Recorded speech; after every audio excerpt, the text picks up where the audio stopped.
Hi everyone, welcome to today's webinar. My name is Fawad Razaqzada, market analyst with Think Markets. Also in the room is my colleague Victor, who is um, more of a macro analyst than myself. He has always got really interesting views to share with us. So thank you for joining us, Victor. I'm looking forward to hearing your latest thoughts on the financial markets.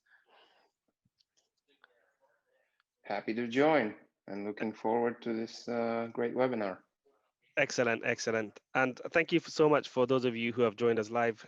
For those of you who are watching a recording of this on YouTube, please consider joining us live next time because you can ask us questions in this webinar and we'd be more than happy to provide analysis on any tradable markets with Think Markets. Now, before we begin, just a quick reminder to read the disclaimer. So I'm going to help you with the first line of this disclaimer. These webinars are for general information only and are not intended to provide trading or investment advice or personal recommendations. Any information relating to past performance of an investment does not necessarily guarantee future performance. Think markets shall not be responsible for any loss that you incur, either directly or indirectly, arising from any investment based on any information in this webinar. Please remember that spread betting and trading CFDs carry significant risks and may not be suitable for all investors. So it's a little bit loud here in the office this week. We It's are quite okay. Don't worry, we can't hear the noises. okay, excellent. Yeah. So basically, London is coming out of lockdown on the 18th of July. All legal restrictions will be lifted, and I think most people will be returning to the offices, and hopefully things will turn back to normal. But insofar as this webinar is concerned, obviously, just a quick reminder that we have this webinar every week, every Tuesday at 11:30 London time. It's about half an hour to 45 minutes long. We provide analysis on the major currency pairs, gold indices, and cryptocurrencies as well.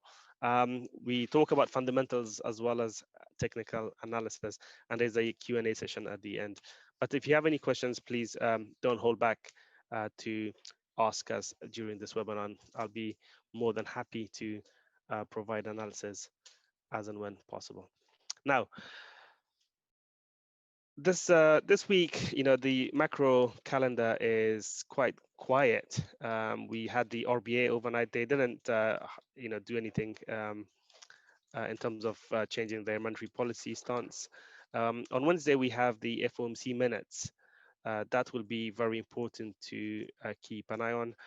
What we are looking for is any divisions among the FOMC members.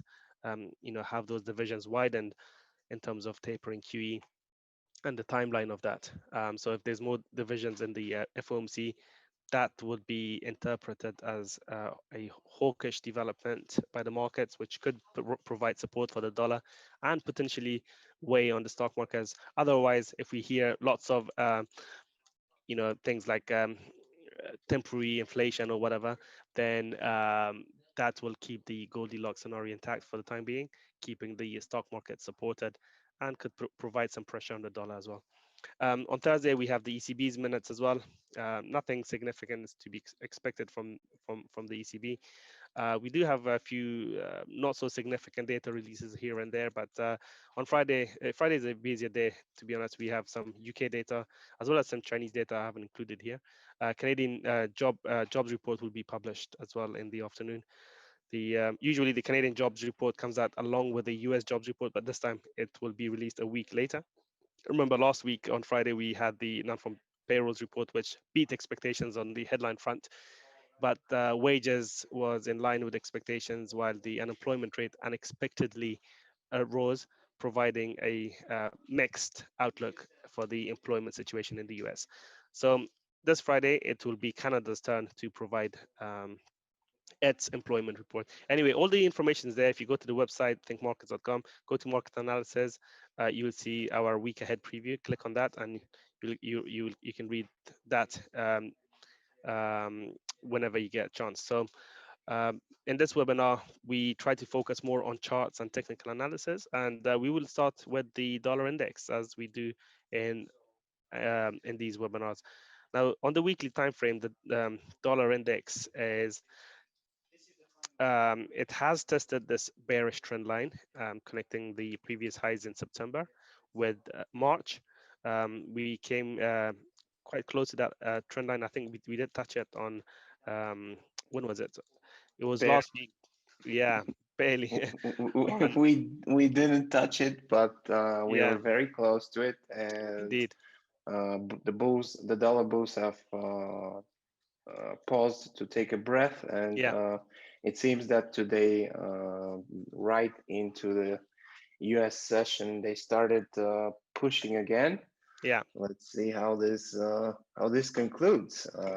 It's a indeed. very crucial point for the dollar at this point in time, Yeah, and having in mind that tomorrow we're going to have the minutes released by the FOMC, yeah, I think that that could be the catalyst for a breakout or a failure to break out. indeed, indeed. So there's really very little happening in terms of directional bias that we could talk about in terms of the dollar index. It has been rallying before, but now that it's testing these areas of resistance, it's very difficult to say which direction it will break out. And the market does desperately need some fundamental catalyst to move it either above this resistance area or cause it to break down once again. Now, one reason why the dollar could fall back is the ongoing reflation trade. If I quickly go to the indices and show you a couple of charts, the FTSE 100 here is, for example, um, testing resistance, trying to break out. German DAX holding near all-time highs. If you look at, I don't know, the S&P 500, it's trading at all-time highs. The Dow is likewise very close to its all-time high. So equity markets are continuing to push higher. On top of this, you got commodities like crude oil continuing to push because of the lack of agreement by the OPEC Plus on Monday. You have gold and silver coming back as well. Copper is rising once again, as you can see. So the reflation trade is something that could cause the dollar to drop. And we've already seen the likes of the Aussie dollar, you know, staging a comeback. This is the Aussie dollar daily chart. Just remove a few things. New Zealand dollar likewise doing well today. But on the other side of the scale, what's holding the dollar index um, up is the euro dollar, which is really struggling once again today, as is the pound, not showing too much bullish follow through after forming this possible reversal candle a few days ago. But Yeah, let's go it's go on about then. to Sorry. it could Yeah, fall another reversal candle today. indeed, indeed. Let's see how it closes. What I I plotted this blue kind of path when it was dropping, and what I want to see is, can it hold below this blue level here at 137.87, which was the previous swing low? Well, it broke through it. It held there. It held below it for one day. Then it formed this bullish engulfing candle a day later on Friday. At the start of this week, we are trading above Friday's high. So far, it's still um relatively bullish, I would say, in the short-term outlook. However, what I don't want to see from a bullish point of view is for price to go back below this blue level here. If it goes below this level, then it will most likely pave the way for a potential drop to this green line, which was the high from last year, that was hit in the last day of the year on 31st of December. That level has already been tested a couple of times, by the way, as you can see here and here. Below that, we have the 200-day moving average coming in play at 136.50-ish. So that area is going to be very important if and when we get there. But what I wanted to see was a drop below this level and a quick rejection, which we got. Now, can it hold above this blue level? If it can hold and form a base here, then we may go on to push and challenge the 140s once again, like how the Aussie and the Kiwi in particular are doing. So Kiwi is testing its previous high on the daily time frame, which was the previous high was on 25th of June. And if you go to the cable, this was also, well, this was 23rd of June. So it's around the same high that the Kiwi is testing. Usually when the other dollar pairs make their move, you'll see a delayed response in other pairs. So the likes of the pound and the euro could be following the lead from New Zealand and Aussie dollars to push higher. That's the bullish view, obviously. But Victor, I think you're more bullish on the dollar and bearish on these currency pairs, aren't you? Well, yeah, my bias is, well, the unfortunate bias that every analyst has is currently favorable to the dollar. Yeah. What we have seen in the divergence we've seen between commodity currencies and the likes of the pound and the euro dollar are mainly due to the fact that commodity prices are so high and supporting these antipodian currencies like the Kiwi, the Aussie, and up until recently the Canadian dollar. Yeah.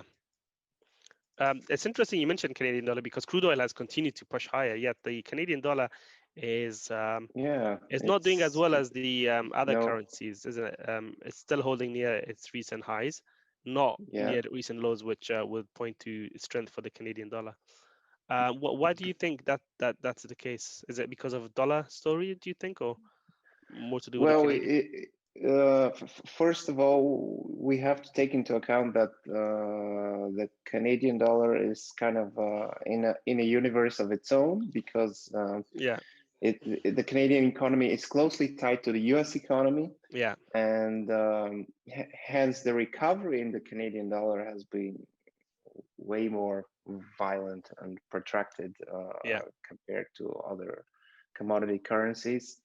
Uh, add to that the oil price, yeah, and the recent divergence, I think, is mainly due to the fact that Canadian the path, the interest rates paths in yeah. Canada and the US are converging, sort They of. are indeed, yeah, So at this point in time, it's time for a range trade. yeah, Again, let's re-emphasize that we have what we have been saying before. If you switch out to the monthly chart, we mm, have visited this very important level at 2017's low, uh, which is around 2060, if I'm not mistaken. Yeah.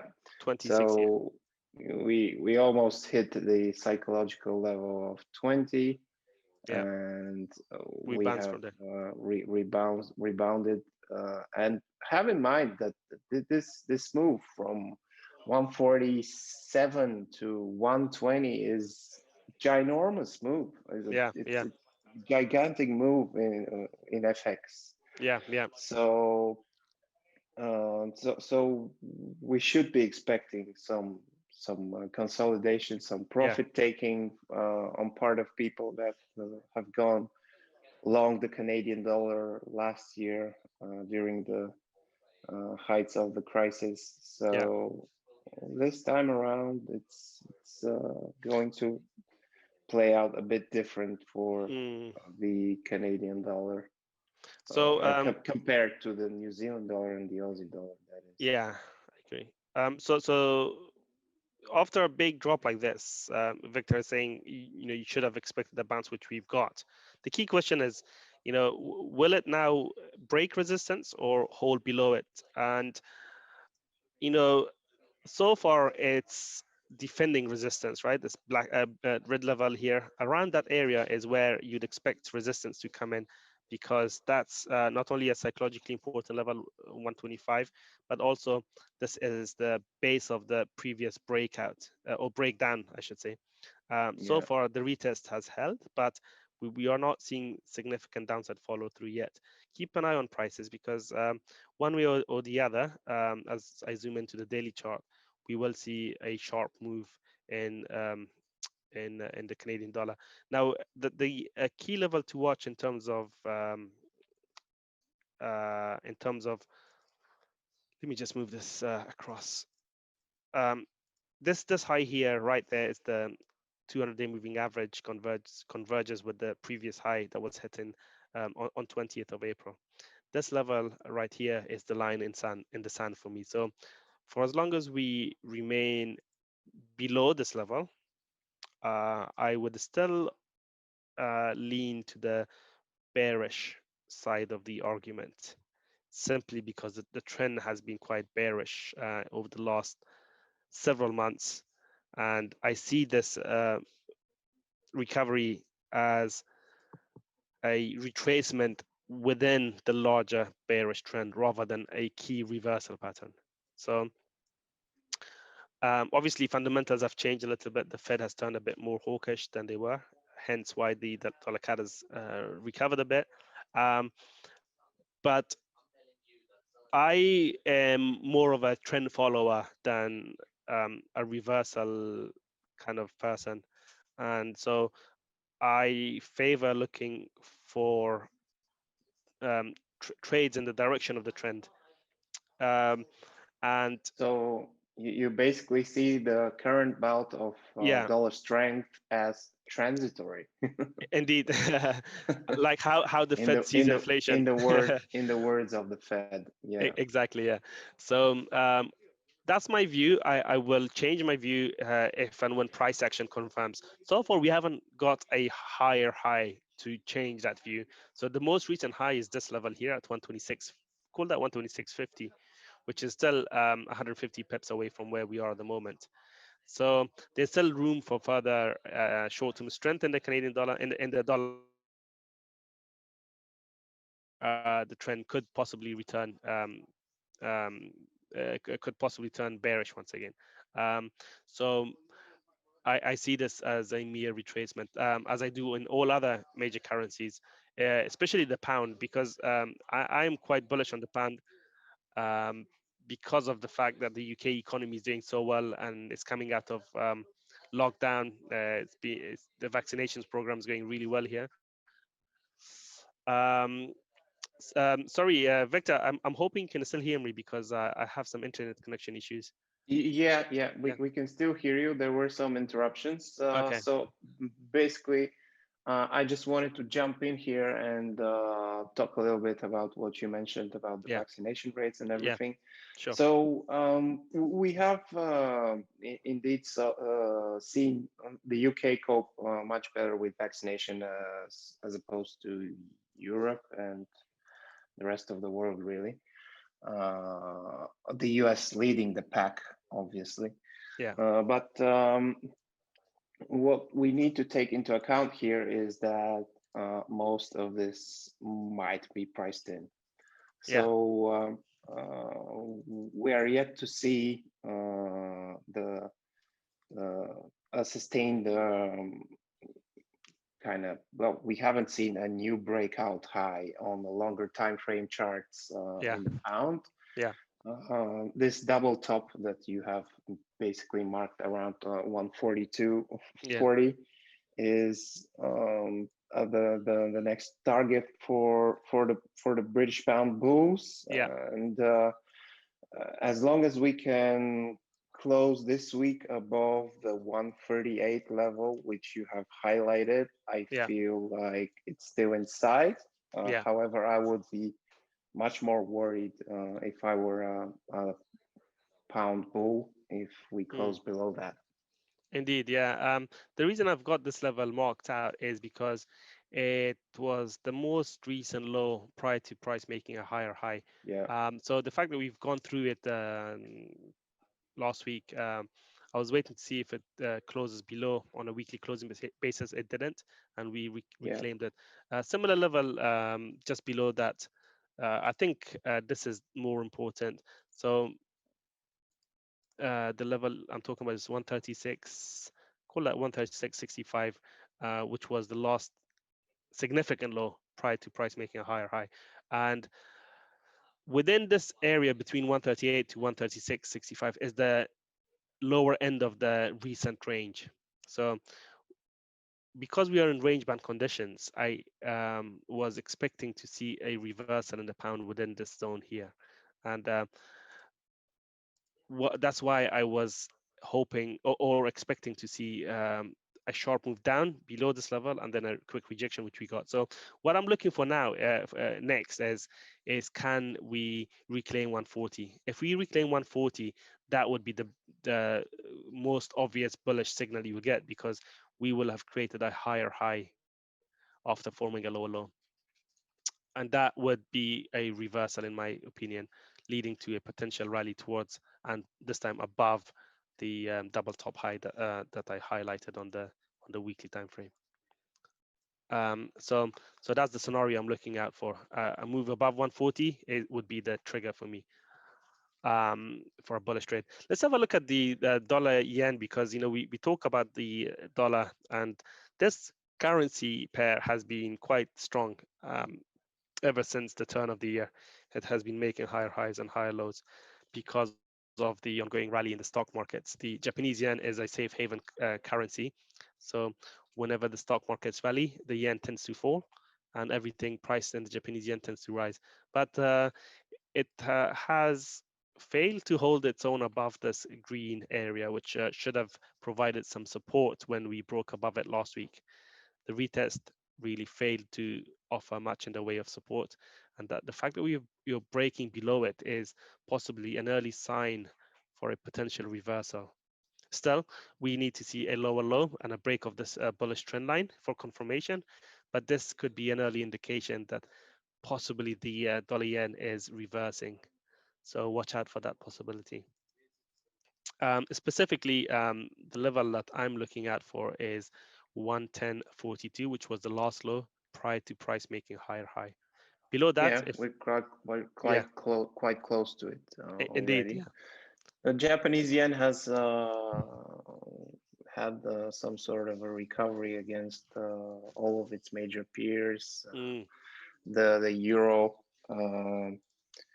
has also yeah, given some ground, and the even the British pound, which has been very strong against the yen, is mm, currently in the same position, and it looks to be headed lower, at yeah, least for now. yeah, But there's still time until this day closes, obviously. So yeah. don't reach too much into it. Don't we? Indeed, indeed, yeah. This currency pair has broken the this level right here, which was the last low, where before price stayed that big breakout attempt, which ultimately failed. And when we broke below the low, each time it's tried to recover, it has been hit with resistance, making lower highs. Similarly with the euro yen, and no doubt other yen pairs as well, the Canadian dollar against the Japanese yen. So watch out for a potential rally for the Japanese yen, which could be positive news for gold, right? Because Japanese yen is a safe haven currency, as is gold is a safe haven commodity. They both tend to um, rise in the same and fall in unison, or they tend to anyway, in most cases. Um, this right here on gold is on the daily chart. We highlighted last week when the price of gold looked like it was going to break 1765 support. I said, let's see, will it be able to break through and continue lower, or will it be a case of a move down, trap the sellers below this low at 1761, and then a quick move back higher? Well, so far it looks like it's turned into a bit of a bear trap rather, because price did break lower, um, and then it quickly reclaimed the black level at 1761 before pushing higher, eventually rising above this shaded green area, which was the last line of defense for the sellers, which has now been reclaimed by the bulls, right? So this is potentially a positive outcome for gold insofar as the technicals are concerned. So What I'm looking for next is, can we hold above this area? And if so, will it be able to reach out for the 61.8 retrace against this high here? Um, Ahead of the 61.8, we have the resistance or interim resistance around this area here, which was previously support here, providing Yeah, some and minor it's support here. testing that level today, Indeed. and I would say that this would be the one to watch, or the 1810 level, Yeah, or thereabout, which is the previous low, as you already highlighted. So indeed. um, keep a close eye on that in the coming days, today, Yeah. tomorrow, after the FOMC, especially. FOMC minutes, yeah. And if we break through that, then there's really very little in the way of resistance, and this area of inefficiency could get felt really quickly. This area, price dropped really sharply in that session. There wasn't much volatility here. It was a quick drop. So think of this like as a gap. It could fill that gap if we close above 1810 today. Or in the next couple of days. And the next resistance area is 1850, which is the convergence of the 61.8 Fibonacci retrace with the prior support region over here. So that could be the next objective for golds for bullish traders speculating on gold. On the other hand, if we turn lower from here and break this green zone, and close below it, that would be a bearish development because it would point to a failed breakout attempt, right? So in that case, we could see gold drop once again lower. Silver is steady. It has stabilized around the 200-day moving average, making higher highs and higher lows in the last few days. So it's as steady as she goes, really. Let's see if it will regain its poise and challenge the $28 resistance once again, where it has previously struggled. Yeah, we're looking at the 2650 level as a key marker right now. Yeah, A daily close above that level could signal some more upside, and a retest of previous lows at 127.20 or thereabout. thereabouts. Yeah, And obviously, a failure to close above 2650 exposes 2550 once again. indeed, indeed. Um, is there anything else you're keeping a very close eye on? Obviously, crude oil prices are rising like there's no tomorrow. um, Yeah, crude oil has been very much impacted by some recent developments and disagreements at OPEC about how long their current agreement about production cuts should last. The UAE has come up as the dissenter this time. yeah, They want an earlier exit from the current agreement to cut production. So actually, what is short-term bullish for oil could yeah, end up being long-term bearish, because if the UAE decides to break with OPEC, that is going to that could make things turn ugly quickly for oil absolutely. bulls. And Yeah, we could have basically the reverse of what happened in 2020, a very big yeah, squeeze higher, just to knock out all the short positions, and subsequent drop in prices. So let's see how that continues to develop. Oil, in contrast to some other markets, is very much affected by fundamentals. yeah. It's very, very closely tied to those, because there is real-time consumption of this commodity every single day of the week. Indeed, indeed. technically, we are at a very interesting level or area, I should say, because as you can see, the price of Brent crude has reached its multi-year trend line, a Yeah, bearish trend line. This is yeah, connecting the highs from July 2008 with March 2012 and May 2014, and we're testing that right now. In yeah. addition, So um, it's usually these long-term trend lines tend to yeah, provide a lot of opportunities. So keep a close eye on those. And perhaps this is why the Canadian dollar is diverging with crude oil prices. Perhaps yeah. FX traders are expecting the oil price to return lower. Um, What about the WTI? What about mm, West Texas crude oil? well, let's see. The It's same trend. testing the previous high. This high here, yeah, Yeah, and the 2018 high. yeah, So this is also quite an important level. It did show its head above yesterday, above just that about, yeah. level. Yeah, so Mm, I would say that um, some profit taking at these levels is likely, but that doesn't exclude a quick spike above 80 just to just to get some just people to excited. just to knock out Yeah, those early last movers. remaining bears. Yeah, Yeah.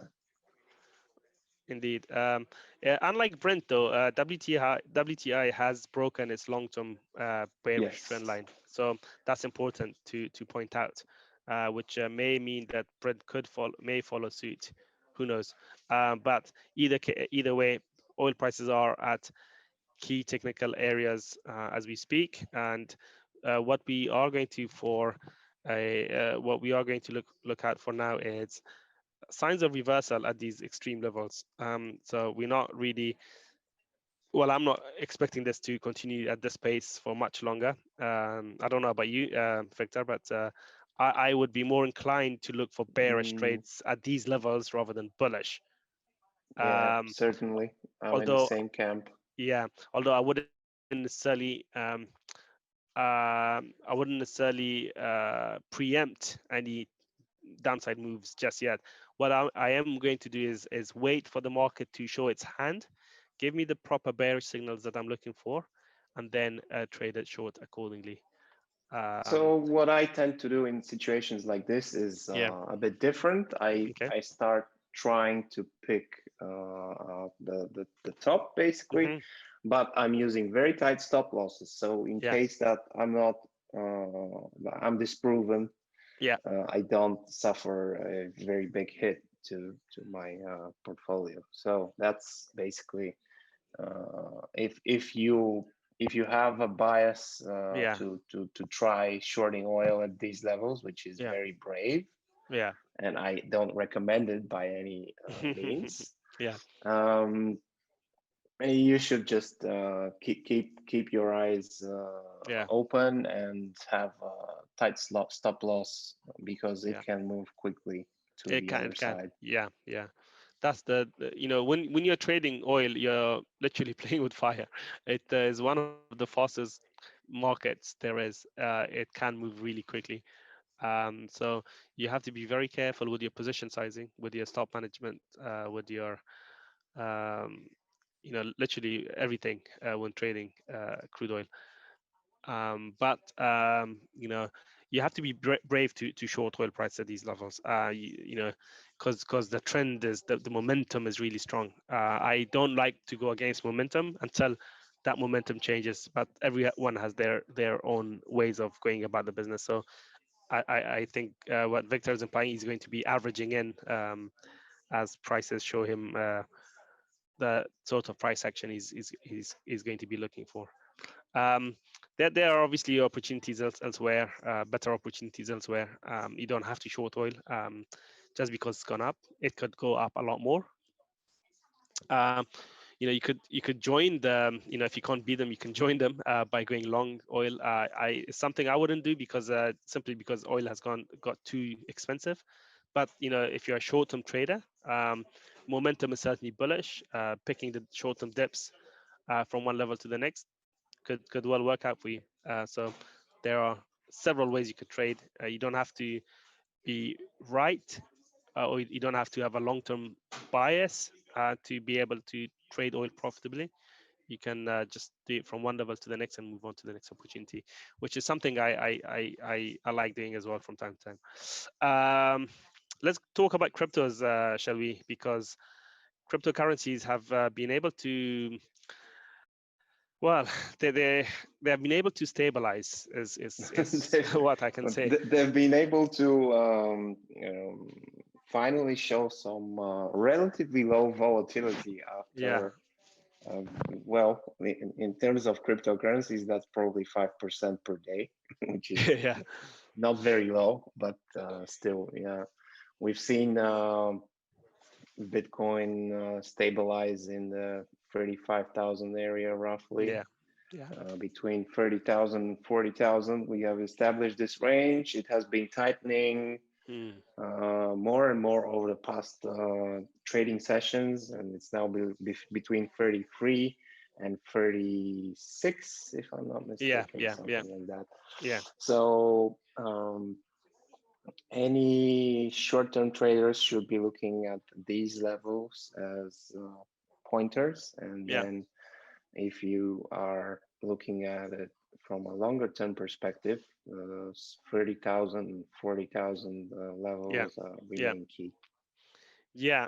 So usually, what happens when volatility uh, goes down?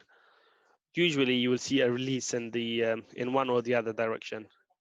So um, I can show you in historical charts, for example, here when volatility was going down a bit, and then we had the release, and then prices staged a breakout. Um, Over here, prices were getting close, and then it broke down. So could we see a possible breakout to the upside? I think a lot of people are still looking for bullish trade. I know the fundamentals have changed now, with China and everything. But overall, from my my point of view, from the people I've spoken to and everything, a lot of people are still looking for prices to break higher because they believe that Bitcoin, as a digital currency, its long-term fundamentals point to higher prices due to its shrinking supply and growing demand, etc. Um, I don't know. I would wait for price to tell me what's the which direction it wants to head to before potentially looking to dip my toes in Bitcoin. I personally don't hold any Bitcoin, so it's not gonna affect me either way. Um, Ethereum is like Bitcoin stuck in a range, but it has broken its bearish trend line. It's been able to hold above the 200-day moving average, which is important. Um, the 2,380 level has provided some resistance for now. What I'm looking for from a bullish point of view is a higher high. The most recent high comes in at 2,640, this high right here. If we break that, then it will provide us the first bullish signal in a while. And I think that's all I had prepared. We didn't talk about indices much. Let's, Indices, yeah. yeah. FTSE is one I'm keeping a very close eye on because unlike the other global indices, the UK 100 index is still lagging, but for how much longer? Can it break through this gray resistance zone? It did try to break through this in the middle of June before it was quickly rejected. It's coming up back to this area again. It's had a few goes at it in the last few days. So what I'm looking for is a clean break through this gray area. Once, if and when we get there, then then the next logical target would be liquidity above June high, and then I'll be looking at these Fibonacci extension levels for my subsequent bullish targets. So that's the bullish point of view. In terms of bearish, I think a closing break below this trend line would be obviously would be a bearish outcome, and that could invalidate any bullish bias in the FTSE. DAX is still holding on. Heavily range bound. Yeah, it's been very tricky to trade it short term because of the volatility. Shall I call this or the lack static? of volatility. Static volatility because it hasn't really moved much in the way of dropping or rallying sharply, but within the narrow range it has been quite volatile, is what I mean, hence calling it static volatility. It's still holding support, this blue line here, the 21 days providing some support. It's very close to its all-time highs, which makes me wonder whether this is a pause before we see a big breakout, because the ECB is still quite dovish. It's one of the most dovish central banks out there. On the other hand, a lot of the positivity is being priced in terms of the European countries coming out of lockdown, economic Yeah, and growth, and there so on. is another factor here. Yeah, The German economy is heavily yeah, exports oriented, indeed. and recently we have seen some wobbles in Chinese data. Yeah, Chinese data has come out weaker than expected. yeah. And speaking of this, if you can switch over to the Chinese yuan chart. Chinese yuan. Okay. Yeah. Uh, Somewhere Right here. up there. Yeah. No, this one. Yeah. Yeah. So the Chinese yuan has weakened in tandem with other currencies against the dollar, Yeah. and it's still holding in this relatively narrow range since the middle of June, really. Yeah. So what's going on here is that the Chinese economy is experiencing some restructuring changes from, as we know, they've been trying to restructure their economy from exports based towards consumption based, and that is still not happening at the pace Yeah. I'm sure that the Chinese government wants. So basically, the German exporters might be suffering from that just to a certain extent. So Yeah. this is something to look at Yeah. when Also, trading the German DAX. holding back the German DAX and other European indices from their recent record highs. For example, if you look at the Spanish IBEX, it has retreated quite a bit from its previous high. It's the fact that the Delta variant of COVID has caused some nervousness in the in Europe, insofar as travel and tourism is concerned. Previously, investors were expecting a full easing of lockdowns, and people to go on holiday in Europe this summer. Yeah, And Portugal is the first country to yeah, reintroduce some curbs. yeah, And some regions in Spain are also yeah, starting to look in that direction, as far as yeah, I heard. yeah. So So that's a key risk that's facing the something. markets. Yeah, but other than that, the fundamental backdrop is still quite positive, because the eurozone economy is recovering slowly, but it's recovering nonetheless, compared to the US, for example. At the same time, the European Central Bank is maintaining its emergency measures, stimulus measures, which should provide a positive backdrop for the European stock markets. So overall I feel we could be headed higher in terms of European indices than sharply lower from current levels. But let's see if we can break out of these short-term consolidation ranges to the upside. I can't see any questions. Can you, Victor? There are quite a few people in the room. Yeah. All of our attendees are feel free to ask any Yeah. questions if you have them. In the meantime, let's have a look at the Nasdaq, which we haven't discussed yet. Yeah. Where's Nasdaq? Here. Oh wow. Okay. Nasdaq keeps on rising. Keeps on marching. Yeah. It's Something broken. happened last week that could impact this rally in the longer term. That's the agreement, the G20 agreement about introducing a global minimum tax rate Yeah. multinational companies, and those